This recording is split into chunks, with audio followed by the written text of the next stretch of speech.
Hello friends, మీ ఇంట్లో ఉన్న కొన్ని వస్తువులు మీకు సాధారణంగా కనిపించొచ్చు, కాని వాటిని ఎవరికైనా ఇచ్చినప్పుడు మీ ఇంటి అదృష్టమే ఇంటిని వదిలి వెళ్ళిపోవచ్చు. ఏ వస్తువులను ఇవ్వడం వల్ల అదృష్టం వెళ్ళిపోతుందో ఈ వీడియోలో తెలుసుకుందాం. చందనపురం అనే పుణ్యక్షేత్ర నగరంలో సావిత్రి అనే ఒక నిస్వార్థ స్త్రీ జీవించేది. ఆమె పగలంతా తన కుటుంబానికి సేవ చేస్తూ రాత్రింబవళ్లు పేదవారికి సహాయం చేస్తూ గడిపేది. ఆమె భర్త ధీరజ్ ఒక దుకాణదారుడు. అత్తమామలతో కలిసి ఆనందంగా జీవిస్తూ ఉండేవారు. ఇంటి తలుపు తట్టిన వారిని తిరస్కరించకుండా ఏ చిన్న అవసరమైనా తానే ముందు ఉండేది. ఆమెకు ఒక నమ్మకం: ఏ వస్తువైనా ఇవ్వడం వల్ల సంపద నశించదు, సంపద పెరుగుతుంది అని. కాని ఆమెకు తెలియని నిజం ఏ వస్తువులను ఇవ్వకూడదు అన్నదే. ఒకరోజు సావిత్రి భర్త దుకాణంలో దొంగలు పడి సంపదంతా దోచుకుని వెళ్లిపోయారు. తన దుకాణంలో వస్తువులన్నిటినీ ఎవరో దోచుకుని వెళ్లారని చూసి దాంతో అతను ఎంతో విచారంగా మరియు నిరాశతో తన ఇంటికి తిరిగి వస్తాడు. ఆ విషయం విని సావిత్రి కూడా చాలా బాధపడుతుంది. ఆ తర్వాత సావిత్రి తన భర్తకు కంగారు పడకండి అని సావిత్రి ధైర్యంగా అంది. మన ఇంట్లో ఉన్న బంగారం ఇంకా ఉంది కదా, మళ్లీ వ్యాపారం మొదలు పెట్టండి అని. కానీ ఆ పెట్టె కూడా ఖాళీ ఉంది. ఇంట్లో ఉన్న విలువైన వస్తువులు, నగలు అన్నీ మాయమైపోయాయి. ధీరజ్ సావిత్రిపై కోపంగా: నువ్వు మంచితనం పేరిట ఎవరికైనా వాడుకోవడానికి వస్తువులు ఇవ్వడం వల్లే ఇదంతా జరిగింది అని విరుచుకుపడ్డాడు. ఆమె దగ్గర ఉన్న నగలు కూడా పొరుగింటివారికోసం ఇచ్చింది. కాని ఇప్పుడు వారు కూడా ఇంటిని వదిలి వెళ్లిపోయారు. ఆమె బాధపడుతూ నిరాశగా మళ్లీ ఇంటికి వస్తుంది. ఆ తర్వాత జరిగిందంతా కూడా తన భర్తకు చెప్తుంది. దాంతో సావిత్రి భర్త మళ్లీ ఆమెపై తీవ్రంగా ఆగ్రహం వ్యక్తం చేస్తాడు. అంతేకాకుండా నీ అతి మంచితనం మరియు నీ మూర్ఖత్వం వల్లే మన ఇంట్లోనే డబ్బు అంతా పోయింది.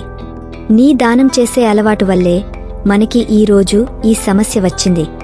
కాబట్టి ఇంకమీదట నువ్వు ఈ ఇంట్లో జీవించే హక్కును కోల్పోయావు అని ఆమెను ఇంటి నుంచి గెంటేశారు. ఆమె ఎవరినీ నిందించలేదు. లక్ష్మీమాత గుడికి వెళ్లి ఇలా అడిగింది: నేను ఈ స్థితిలో ఉన్నానంటే నేను నిజంగా ఏం పాపం చేశాను? నేను ఎప్పుడు కూడా నిన్నే ఆరాధిస్తూ ఉండేదాని కదా, మరి నా ఇంటిని ఎందుకు నువ్వు వదిలి వెళ్ళిపోయావు? దయచేసి చెప్పు. లక్ష్మీమాత: నేనేం పాపం చేశాను? ఏం నేరం చేశాను? నీకు అసలు నామీద ఎందుకు కోపం వచ్చిందో దయచేసి చెప్పమ్మా అని ఏడుస్తూ వేడుకుంటూ ఉంటుంది. అప్పుడు ప్రత్యక్షమైన లక్ష్మీమాత సావిత్రికి చెప్పింది: నీ మూర్ఖత్వం వల్ల కాదు అమ్మా, నీ తెలియని దానం వల్లనే నేను నీ ఇంటిని వదిలి వెళ్లాల్సి వచ్చింది. మన ఇంటి నుంచి దానం ఇవ్వకూడని 5 వస్తువులు చెప్తాను విను. ఉప్పు రుణానికి సంకేతం. ఎవరికైనా ఉప్పు ఇచ్చినప్పుడు ఆ ఇంట్లో శాశ్వతంగా సమస్యలు పుడతాయి. చీపురు, ఇది లక్ష్మీదేవి ప్రతీక. దాన్ని ఇతరులకు ఇవ్వడం అంటే లక్ష్మీదేవిని ఇంటి నుండి పంపించడమే.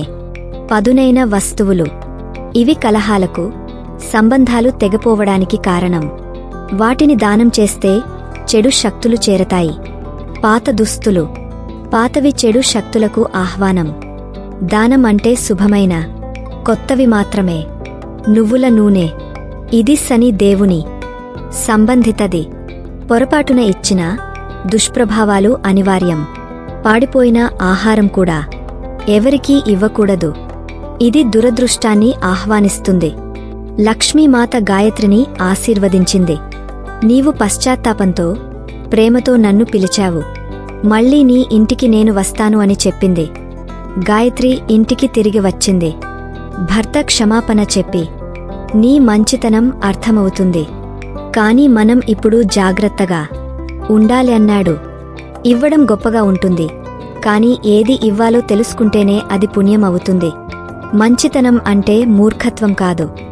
దానానికి తెలివి జతైతే ధర్మం, లేకపోతే దురదృష్టం. ఇటువంటి మంచి వీడియోస్ కొరకు మా ఛానల్ని ప్లీజ్ లైక్, షేర్, సబ్స్క్రైబ్ చేయండి. మరిన్ని వీడియోస్ కొరకు మాకు ఇన్స్పిరేషన్గా ఉంటుంది.